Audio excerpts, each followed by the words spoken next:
Today we're going to be talking about friction. So at this point, we've got a really strong grasp on the basics of mechanics. Force equals mass times acceleration. We've experienced, talking about it in 2 dimensions. We've got a really good idea of how Newton's laws work. But so far, we've had to pretend that friction doesn't exist, as if, it was something that we couldn't really deal with. But no more. Now we're finally going to tackle friction. We've got enough understanding about mechanics to be able to really work with friction, really have an understanding of how to use friction in our work. All right. So first off, let's get a sense of how friction works intuitively. So imagine you've got a plank of wood that you're pushing along at a constant speed. So here's some floor, here's some plank of wood on that floor, and we're pushing it along at a constant speed. Now, first thing to notice is that in real life we're used to the idea that if you want something to move and it's experiencing friction like everything always is, you have to push on it if you want it to keep a constant speed. It's not just going to have that constant speed unless you push on it, because friction is going to sap the energy out of it. So for the first time, we're saying that we need a constant force to keep that constant speed. Up until now, if we'd had any force at all, we would have had an acceleration automatically, because we would have been talking about it being on a frictionless surface. It might have been a very small acceleration, but we always would have had some acceleration because we would have had some force, unless all the forces are canceling out. Now we're going to have all the forces cancel out because we're going to have friction canceling out the force we're putting in, so we can have a constant velocity. All right, with that out of the way, we've got this plank moving along at a constant speed because we're putting some force into it. Now, which would be easier to push? Which would take less push? Which would take less force from us pushing on the plank? If the plank was on a floor that was made of wood, or if the plank was on a floor that was made of rubber, which one of these will stick together more? Which one will have more friction? It's just like you'd expect. The wood is going to stick less, and the rubber is going to stick more. If we want to make it easier on ourselves, we're going to want that wood floor. What if we were to put the plank on a sheet of ice? What will that do to it? It's going to make it even easier.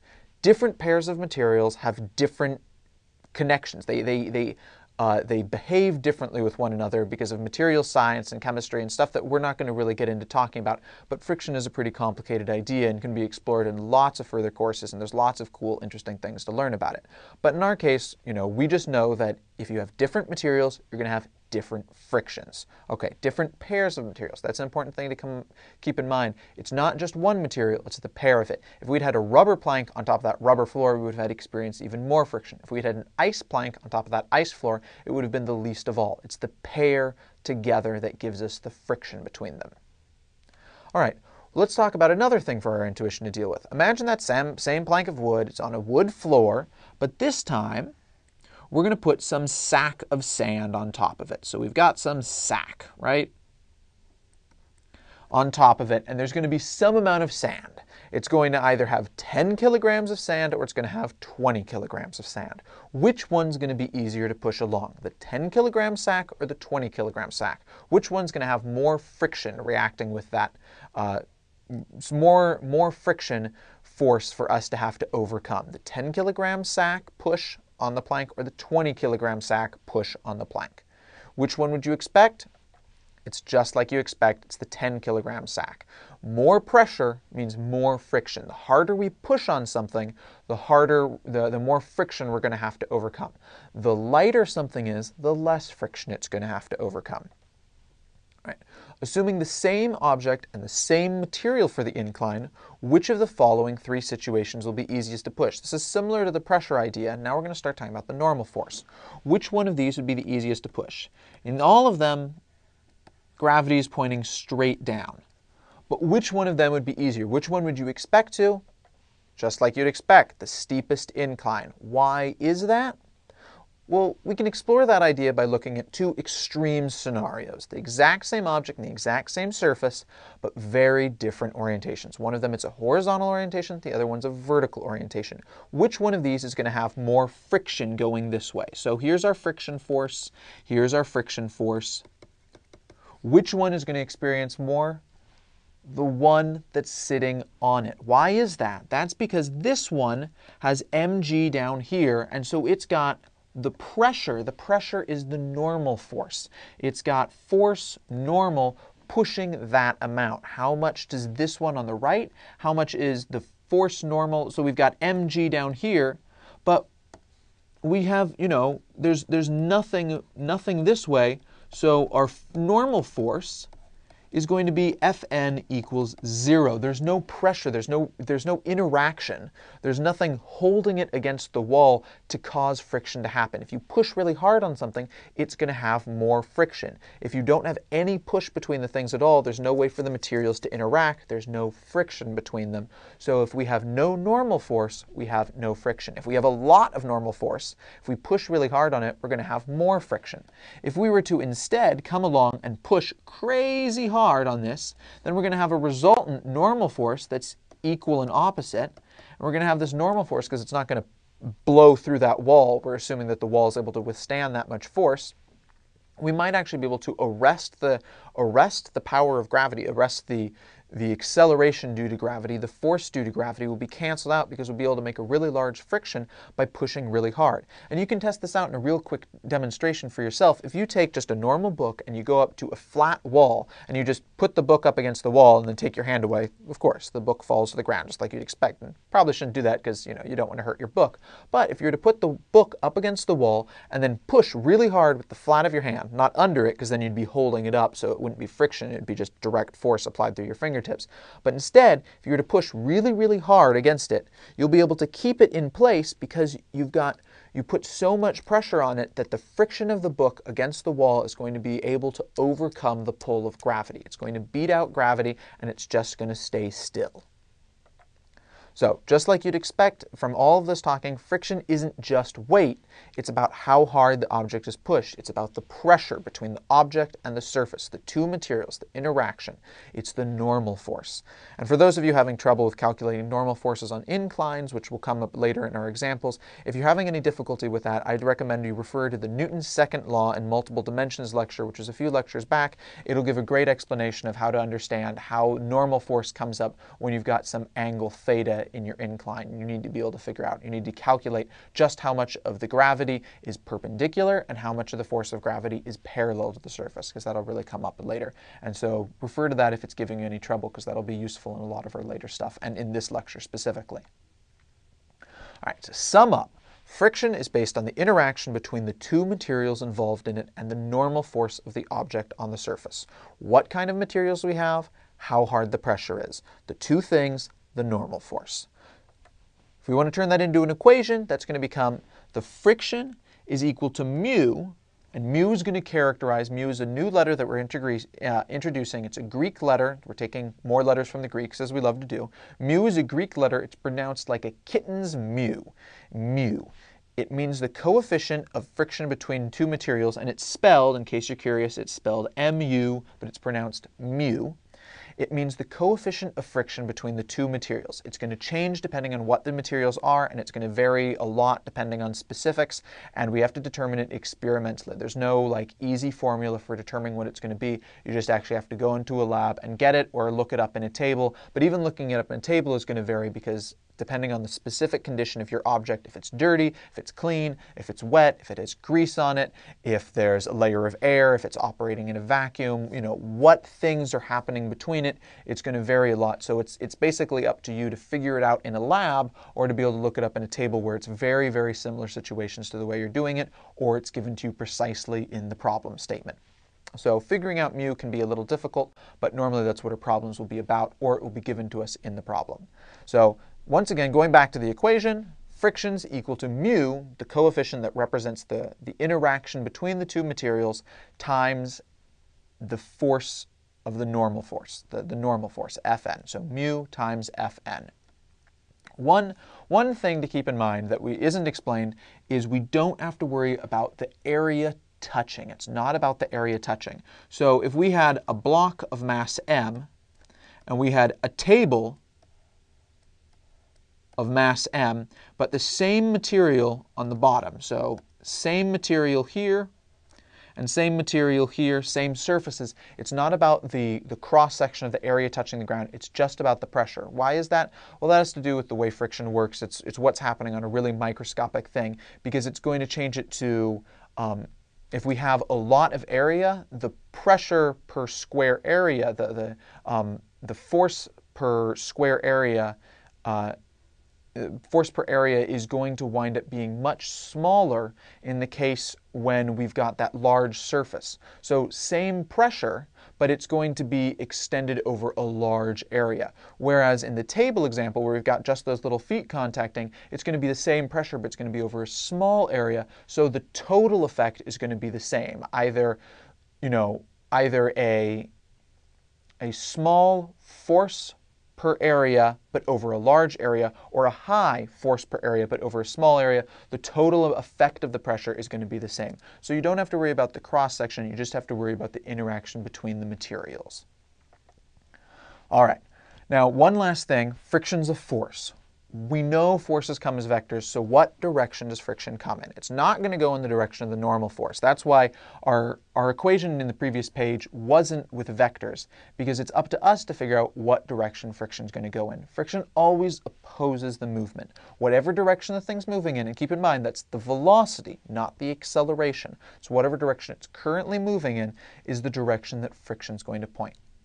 Well, it's going to point the opposite way. So friction always is fighting current motion. So the velocity, whatever the velocity is, whatever that direction is, the opposite of that direction is the direction that our friction is going to move in.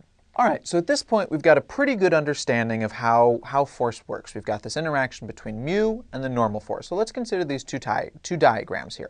We've got this block is going to be the same in both of our diagrams, and the surface it's resting on is going to be the same in both of the diagrams. So let's assume that F1 and F2 are both big enough to move the block, but also that F1 and F2 are equal to one another in terms of the magnitude. They're the same number of newtons. We don't know what they are, but we don't really have to care about that right now because we're just thinking in a general case. So, if F1 and F2 have different orientations but the same magnitude, which block will accelerate faster? So, if we break down our forces, the first thing we're going to do is break our force into components. And we can always do that because force is a vector. So we look at the vertical amount in force 1 and the horizontal amount in force 1. And over here we look in the vertical amount of force 2 and the horizontal amount in force 2. Okay. So we see what's going to actually do the thing that's going to actually do the motion here is this right here. It's going to be the actual horizontal motion is going to stem from the horizontal component of our force. So if we're instead looking at what the normal force is now, we need to figure out what's the normal force going to be. Well, in both these cases, we've still got gravity to contend with. We haven't dealt with gravity. So there's the force of gravity. And over here, it's going to be the exact same force of gravity. So force of gravity on both of them. Well, how much does the normal force have to be to cancel these things out? Before, we didn't have, before when we talked about force of gravity and the normal force, they were going to be equal to one another because the only thing, well, not always equal if we were on an incline, but if it's horizontal, they're going to be equal because the only thing creating the normal force is gravity, right? But in this case, if you push on an object and that object doesn't blow through the table, then that means that the table has to resist both the object's force of gravity, because it's already resisting that, and then in addition, the force that you put into the object. So the table, the surface, is going to have to resist both the force that's been put into it by ourselves, by the problem, and the force that's put into it by gravity. So on the case on the left, in the first case, it's going to have to fight both gravity and the amount of the force. So the normal force is going to be Fn over here. Well, what about over here? Well, in this case, we've already got this component over here is going to cancel out this component over here. So the normal force over here is just going to be this little smidgen down here, right? So in F2's case, we lift out some of the effective weight. Some of the effective weight, what the normal force has to be, is much smaller. So which one of these is going to have a higher friction? Well, this one's going to have a much smaller friction because it's going to have, and we should do this in red since everything else horizontal is red, it's going to have a much smaller friction because it's got a much smaller normal force. But over here, we've got this huge normal force in comparison, so we've got this giant friction. We've got the same equal force horizontally, so we know that the giant friction is going to wind up sapping more of the acceleration, and so F2 is the more efficient way. It's going to be the easier way. It's going to cause more acceleration. F2 will accelerate the block faster because it will have the smaller Fn. So it's really important to pay attention to the interaction between the force of gravity, but then also the forces that we're putting into our object. All right, one more thing to talk about is the idea of an object being still, at rest on its surface, and an object moving along its surface.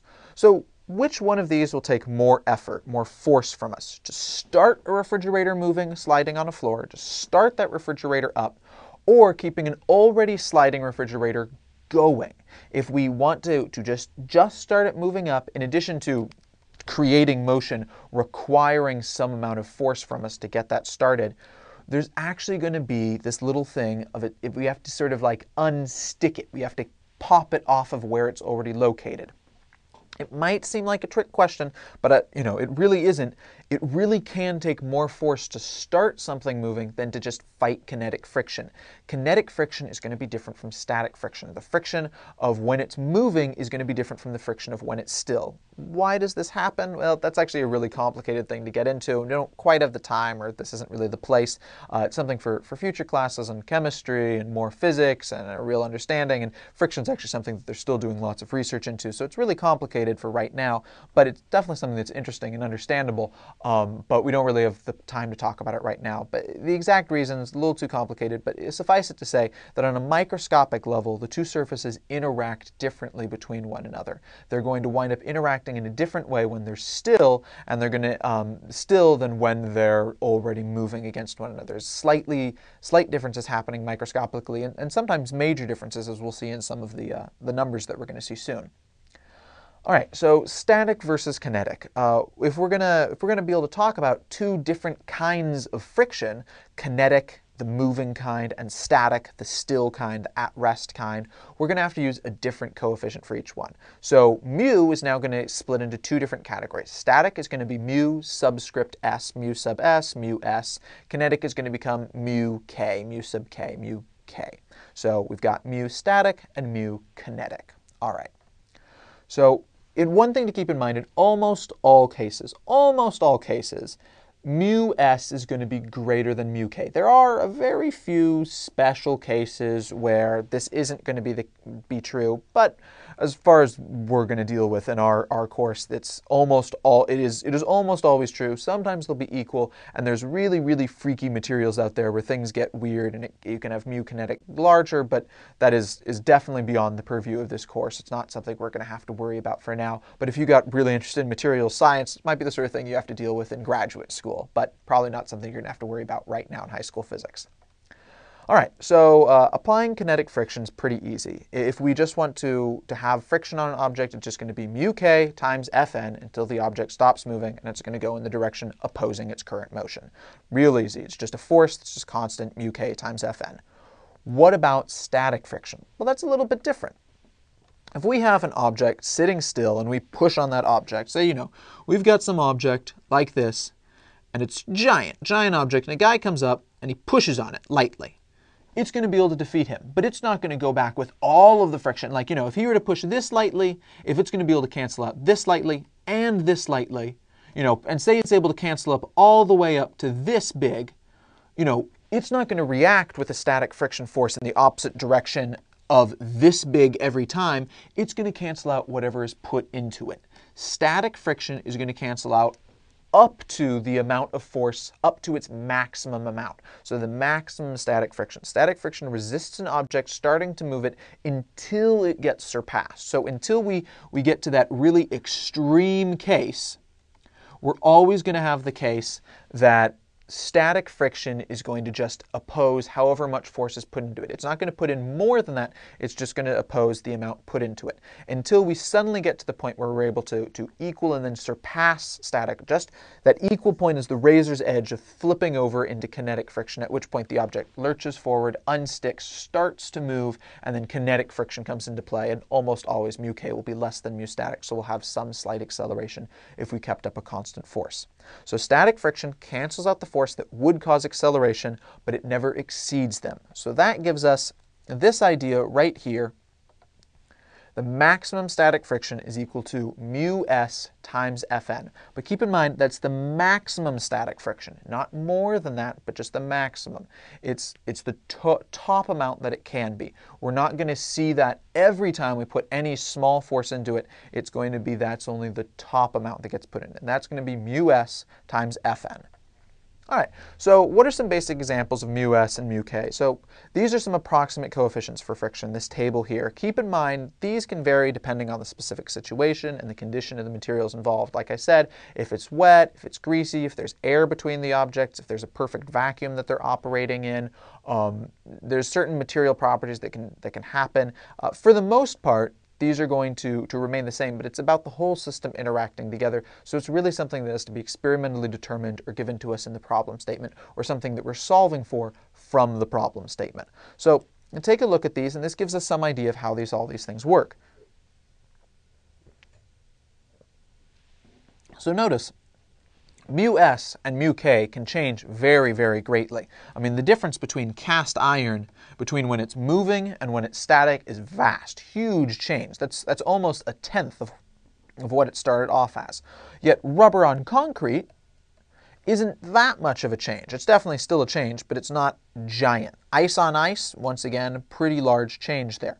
Teflon on Teflon, Teflon starts off with a very low friction coefficient, but it stays the same whether it's moving or whether it's still. Teflon's the stuff that they make non-stick, that goes onto non-stick frying pans, and Teflon's actually a brand name, and there's a specific chemical name, but no one ever recognizes that chemical name unless they've learned it before in chemistry. All right, so this gives us some idea of what it is. We start to see that mu static is almost always larger than mu kinetic. Sometimes they're equal, and like I said before, there are a few freaky cases where their mu kinetic is going to be larger, but that's really something that's more for complicated theoretical experimental stuff, not something we'll see in high school physics. So for our purposes, mu static always greater than or equal to mu kinetic. It really can vary what it is. We see, massive changes all the way from 1.1 to 0.04. You can have even higher than 1.1. The grip of a rock climbing shoes on rock is going to be even larger than 1.1. The mu kinetic can get very, very small. Mu static can get very, very small. It really depends on the situation. You have to get it in either the problem statement or that. For the most part, we'll see numbers between like 0.2 and 1 at the very highest, but if it's really slippery objects, we'll see even lower. It has to do with what we're getting in the problem and the specific materials we're working with in our case. All right, one special thing to talk about is wheels. How do wheels work? So you might think at first that wheels are going to have kinetic friction between the road and themselves because they're moving. Not actually true. So one special thing to notice is that when a wheel rolls along a surface, it's going to use its static friction, not the kinetic. Now, why is that? So when the wheel is rolling, at the moment of contact, consider this sort of like flash forward thing. We've got some point here, and then that point's here, and then that point's here, right? So at the moment of contact, when it's right here, when it's on the ground, it's actually still because it gets laid down and then it gets picked back up. It doesn't move relative to the ground until it's off of the ground. If we've got this perfect circle wheel rolling, the wheel isn't actually going to wind up having any friction on the ground. In reality, the contact patch does move slightly, but we're talking extremely small rolling resistance frictions here, like 0.001, that sort of scale of like very, very small. So for our purposes, we can pretend that there's no friction from a rolling wheel if it's able to stick to the ground, if you aren't in a slide. So static friction is what you use for a wheel. So notice this doesn't mean that a car is being slowed by friction through the wheel. Static friction can be very large. We're just seeing numbers up to like 1.0 for a wheel on concrete in dry conditions. But that doesn't mean that the car is taking all that out. In fact, because it's being put down and then it's moving off, it never moves. It's never trying to be moved around. When it's on ground, it's like it's practically still. It's perfectly still from the point of view of the tire at that moment. So that piece, that dot, doesn't start to move away until it's off of the ground. Once it's off the ground, it can move around because it's not going to have any friction. So the only thing that would create friction is that tiny contact patch. But because that tiny contact patch is picked up before it moves relative to the earth, relative to the road, it's not going to give us any friction force on our car. So on the contrary, the fact that it's in static friction is what's going to allow the car to move smoothly and experience practically no friction. By having good bearings and good oil, by being able to have a good wheel system, you're going to be able to have a almost frictionless motion, and you'll be able to have all of the motion of the car translated easily as if it's running frictionlessly. At least that's what we'd hope. In reality, there's going to be some slight friction because nothing's perfect, but it's going to be pretty darn good. It's going to be way better than if we just had a metal body on the ground that we were shoving along. So the wheel will experience effectively no friction while it rolls along the ground in a straight line. When the car turns and tries to change its velocity, either by accelerating, so it's suddenly going to have those contact patches spinning up because they're going to be moving faster than they were before, and this is a little complicated to think about, but the acceleration, the force, it's friction forces that allow the car to get that traction, which is why you see stock cars, racing cars have really, really big, flat, large wheels. Is because they want a really, really big contact patch so they can get lots of force into the earth. Whereas cars that are like trying for efficiency tend to have much thinner wheels. They're going to have less contact patch. If you want to be able to get a car that gets better fuel efficiency, you pump up the wheels a little bit heavier because that will make them firmer, tighter, so they'll have a less contact patch on the ground, which means they'll have a little bit less friction. Remember, these are very small numbers, but if you're driving 100 miles, it can start to have an effect. Or if you were to turn, that's when friction is going to come into play because, and we're going to have to diagram this in my hands because it's too hard to actually do as pictures. Normally you'd have the wheel running like this, but then if we want to turn, the wheel's going to turn like this, but the motion of the car is going to be going like this. So normally your wheels are going like this and we have effectively no friction. If instead we turn, the car has two choices. It can't actually make a choice, but if it were to keep going in this path, then all of a sudden friction, we'd be breaking its contact patches with the earth because that's not the direction the wheel wants to roll in. Instead, it's going to go this way. So if the car were to keep going this way, it would break friction. Friction would fight it. So instead, it goes this way, which means that friction is going to wind up actually pulling this way. This is a little bit complicated to think about, but the force of the wheels, friction's the only thing that connects the car to the earth. The car and the road are connected through the friction of the tires. So when you go into a turn, the thing that pulls you into the turn is going to be the friction of the wheels on the ground, and it's going to be mu static. Now, this is a lot of explanation for something that doesn't seem to make sense, but if you want to be able to understand how a car rounds a corner, like we will in the next section when we talk about uniform circular motion and force, we're going to actually have to be able to understand this. And so this stuff actually matters, and it's a little complicated to think about at first, but it'll make sense. If something's going to be rolling, it effectively has static friction, it effectively has no friction because it's going to be putting down its contact patch and then lifting it up. But if it wants to have an acceleration, that contact patch suddenly has to move relative to the ground, otherwise the rotation movement of the wheel is going to change the speed that the wheel is moving along, so it's going to require friction to be the interaction, the interplay between those two things. All right, let's finally get to talking about the examples for normal basic friction. So we've got a block of mass 10 kilograms resting on a flat surface and has a horizontal force acting on it.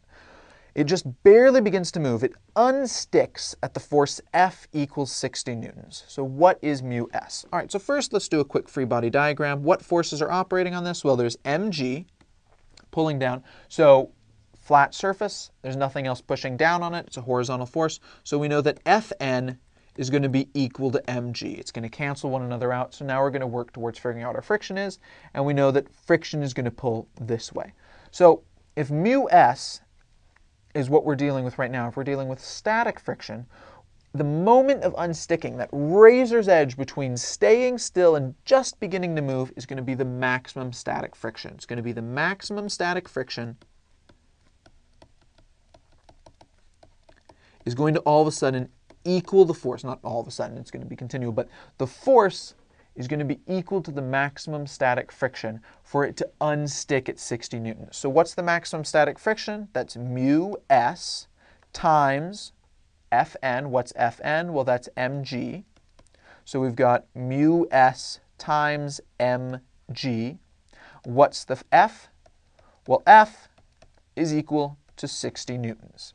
So for it to just unstick, we know that that maximum static friction had to just be beaten, just barely, on that razor's edge where they've just equaled. As soon as you surpass it, you flip into motion, you switch over to kinetic. So that precise moment of when they equal is the moment of unsticking. So now we just plug in our numbers. So mu s equals 60 over mg. Well, we know what the object weighs. We know what gravity is. We've got 60, 10 times 9.8. We punch this into a calculator, and we figure out that mu s is equal to 0.61. So for this case, between this block and this surface, we've got a mu statics equal to 0.61. All right, so once it starts to move, it still has that force of 60 newtons on it, and now it has an acceleration of 1 meter per second per second. So we know that the sum of the forces is equal to the mass times the acceleration, right? We know what the acceleration is. We know what the forces operating on it are. We've got the force up here, which is equal to 60 newtons, minus the force of friction, kinetic, right? So mu k times mg. So friction force. So here, and we know that that's the mass times the acceleration. What's the mass? 10 times the acceleration. What's the acceleration? 1.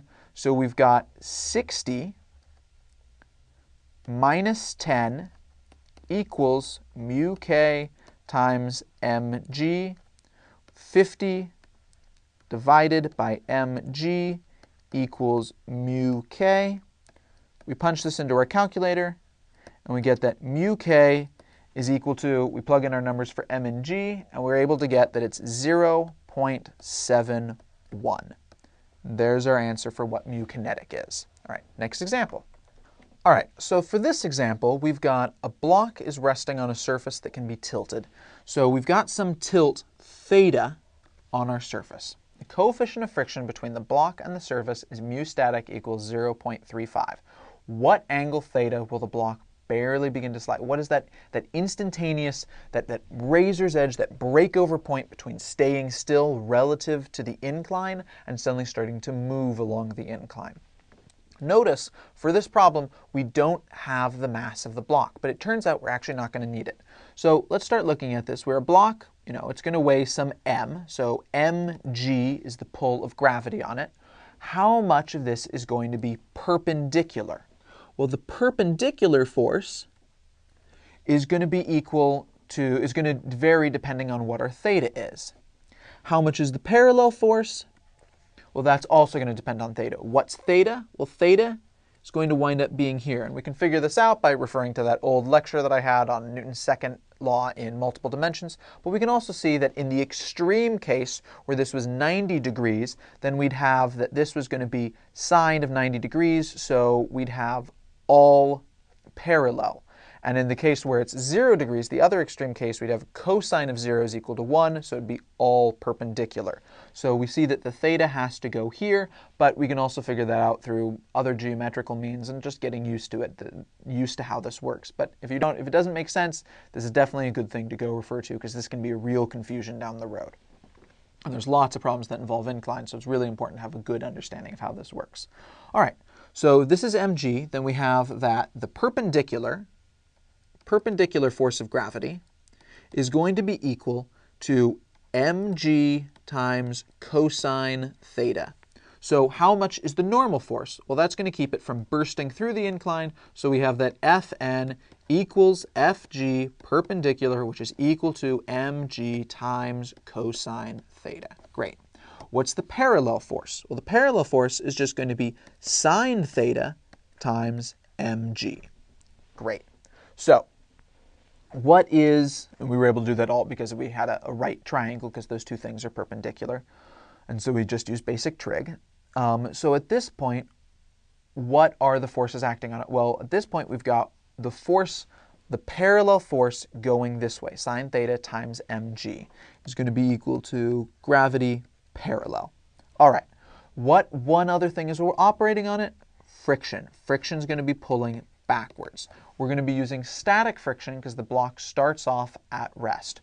So what is the moment of flip is going to be when that maximum static friction is just equal to Fg parallel. When those two things just equal, that's the razor's edge, that's the moment of flipping. So what's maximum static friction? That's mu s times Fn, using a capital, is equal to Fg parallel, which is sine theta times mg. What's Fn? Mu s times mg times cosine theta equals sine theta times mg. Hey, look, we've got mg on both sides. This is why we don't need to know the mass. So we cancel out that on both sides. And now we've got mu s times cosine theta equals sine theta. Well, we can collapse that into one trig function by dividing by cosine theta. And since sine theta over cosine theta equals tan theta, we've got mu s equals tan theta. So now we've done this in general. If we want to know what the angle is, we plug in our numbers. We've got 0.35 equals tan theta. So we go and we take the arctan, the inverse tan, on that 0.35. That'll give us what our angle is. We're doing this in degrees, and that will come out to be, we punch it into our calculator, we look at it in a table, and that'll get us 19.3 degrees is equal to theta.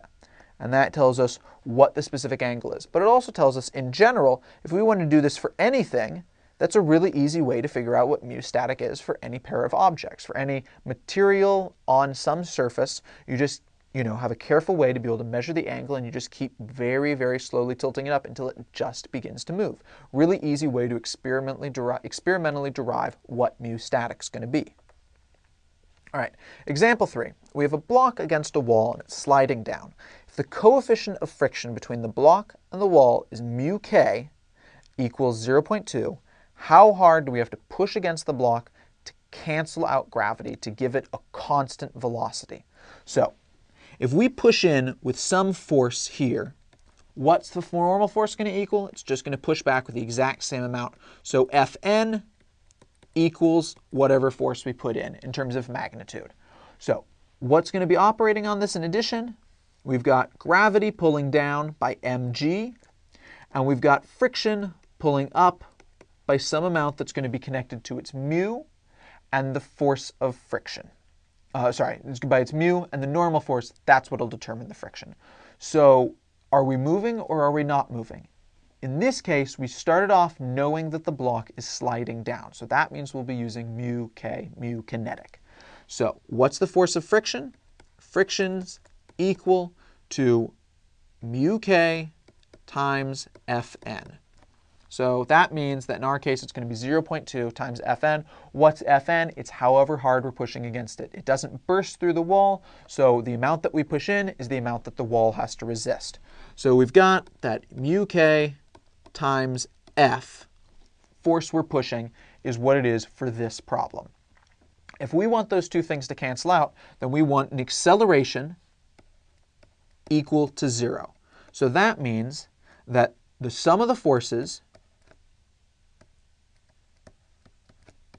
is going to have to be equal to 0 because mass times acceleration, so that cancels out to giving us 0. That's the way we're doing it right now, because we know that we're in equilibrium because there's no acceleration. It is going to have a velocity. It is sliding down, why we're using mu kinetic, but we know that there's going to be no acceleration.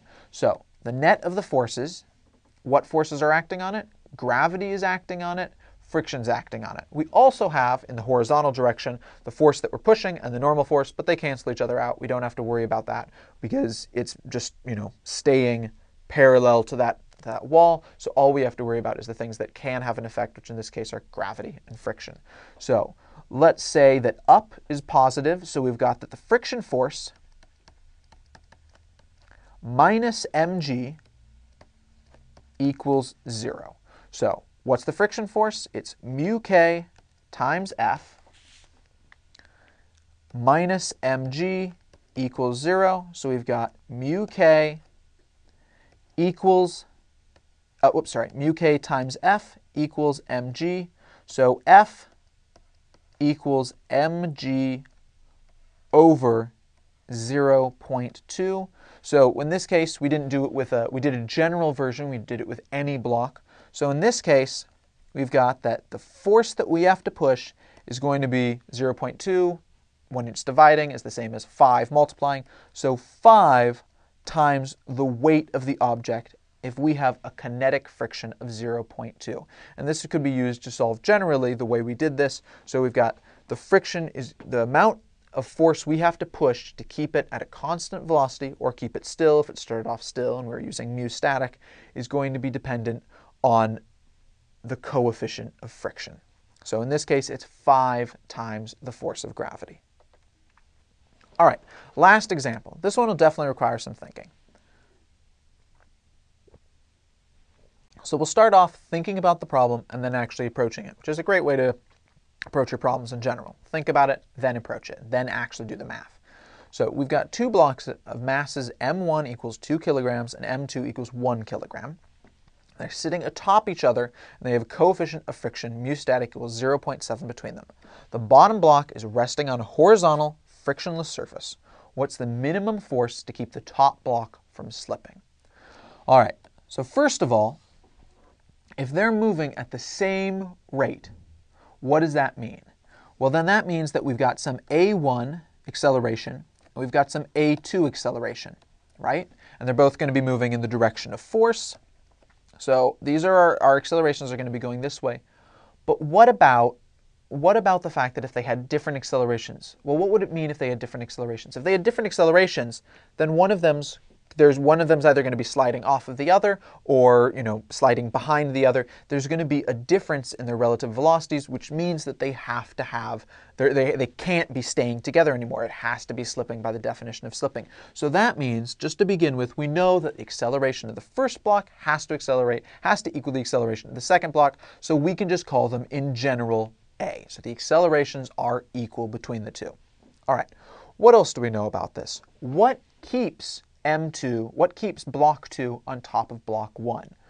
Well, there's no forces that we're putting in externally. There's nothing on it. The only force that's keeping it there is the force of friction. M1 is moving this way. So that means that for them to stay attached, static friction wants them to stay in place. M2's friction is going to pull this way. So we've got friction moving this way.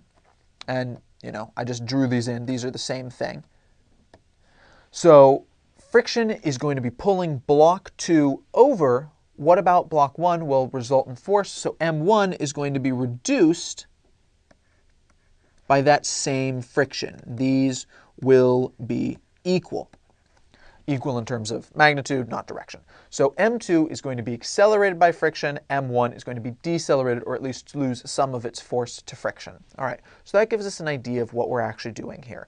We've got these two blocks, they're pulled along, only the bottom one is being pulled along, and the way that it's able to communicate to the top one, the way that it's able to cause it to move, is by using friction. The bottom one and the top one, they only communicate through friction, so friction has to be the thing here. If we're able to put so much force, and this makes sense, I'm sure you've seen it, if you've got two books on top of one another and you yank the bottom book really hard, the top book will just fall down. Whereas if you yank the bottom book slowly, you don't yank, you pull gently, they'll both slide along easily together. This is going to be connected to the coefficients of friction and the masses of the books. All right. So what's going to be that minimum force to keep that top block in place? Well, I'm sorry, what is the minimum force to cause it to slip? What is the maximum force to keep it in place? They'll be the same thing, as it's that razor's edge once again between slipping and not slipping. But now we've got the understanding to actually approach this problem. All right, so final thing, now we can actually do the math. So let's start looking at the two free body diagrams. So in this case, we've got some force, right? What else is operating on it? Well, we've got friction from the top.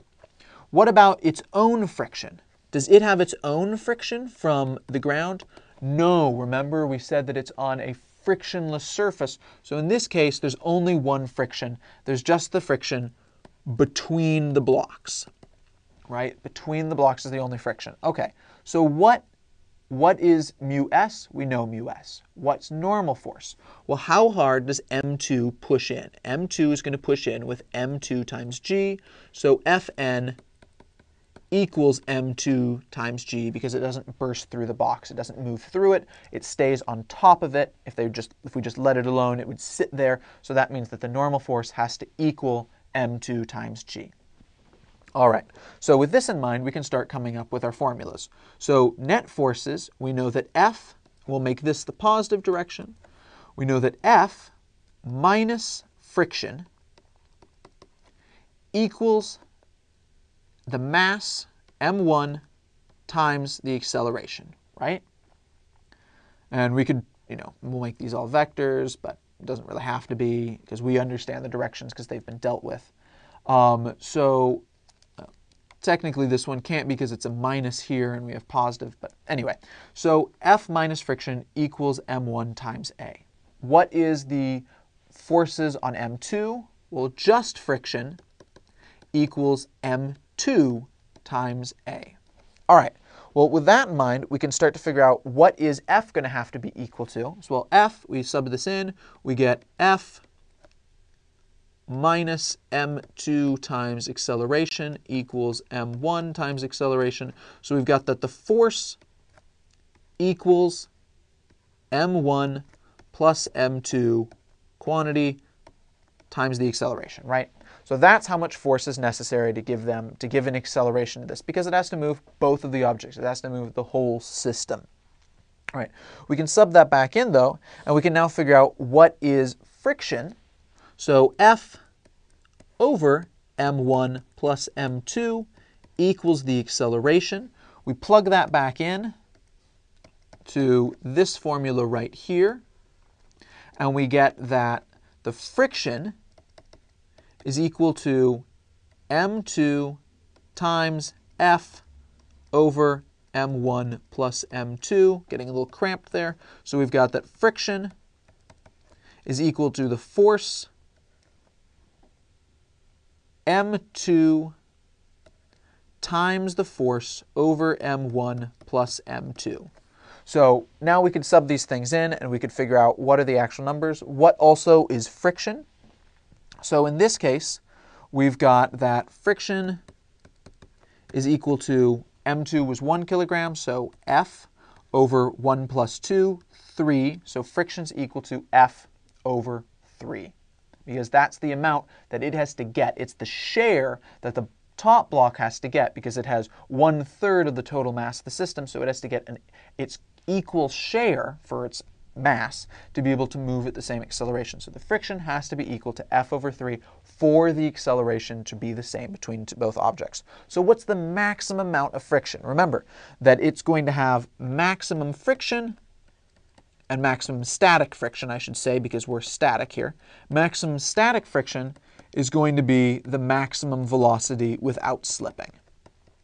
So once again, it's that razor's edge. So the velocity, the minimum velocity for slipping is going to be that flip over point where the maximum velocity without slipping is going to be the same thing as the minimum velocity of slipping. If we just go over just a hair, just 0.000001, just infinitesimally smaller amount over, we're going to suddenly start to slip. So the maximum static friction is equal to the maximum velocity that we can move at.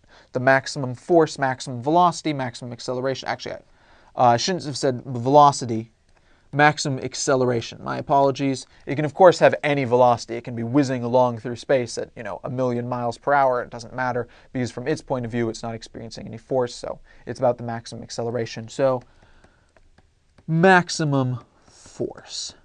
Okay, so with all that in mind, we're going to have that it will slip at the moment when F over 3 equals max static friction. What's max static friction? Mu s times m2g, or normal force. So if we want to figure out what that is, F equals 3 times mu s times m2g. We just plug in a bunch of numbers now. We use our calculator at this point. 3 times, what was mu static? It was 0.7. What was the mass of the top object? It was 1. What's gravity? 9.8. So that gives us that the Newton force When we use this as a calculator on this, we come up with the number. It's 20.58 newtons. That's how much it is to finally get the thing to just start slipping. If we just barely exceed 20.58, that's the razor's edge, the slightest bit of difference off of 20.58, and it will just start to slip because we'll have just exceeded this maximum static force. All right, great. Hope friction made sense. Make sure, if you've got difficulty with understanding how an incline works, definitely refer to Newton's second law in multiple dimensions. It'll help you get an understanding of how to deal with parallel and perpendicular forces. That's where you want to get that because it's important if you're going to start working with friction heavily. All right, hope you enjoyed it. I'll see you later. Thanks.